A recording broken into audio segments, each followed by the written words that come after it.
ከመጀመሪያ ጀምሮ ቀይ ባህር አፋር የራስ የመወሰን እስከ መገንጠል ነው የኛ ጥያቄ። ያ ደግሞ ግን ዳይሬክት ከኤርትራ መገንጠል አያሳይም። የመጀመሪያው ምንድነው በኤርትራ ውስጥ ህገ መንግስት ውስጥ የራሱን የራስ የመወሰን ዋስትና እንዲሰጠን ነው ትግራችን።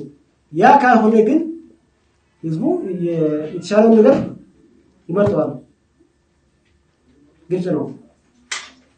ስለዚህ ዳይሬክቱ እኛ ከኤርትራ መገንጠል አያሳይም።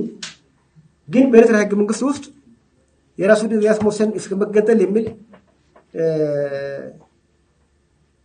መልስ እንዲሰጠን ነው የምንፈልገው። ያ ካልሆነ ግን ህዝቡ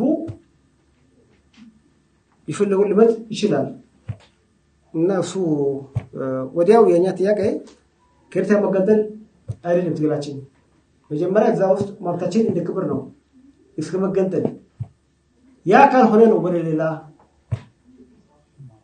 የምንሄደው። ምናልባትም ያው ካልተቀበለ እናየዋለን።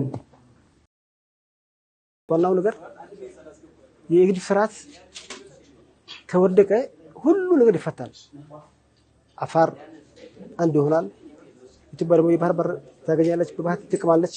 ዋናው ግን የሲያሳ ስርዓት እንዲወገድ ነው ማድረግ ያለብን። እኛም ቀርቶ እኛም ብቻ ሳይሆን ራሱ የአካባቢ መንግስታት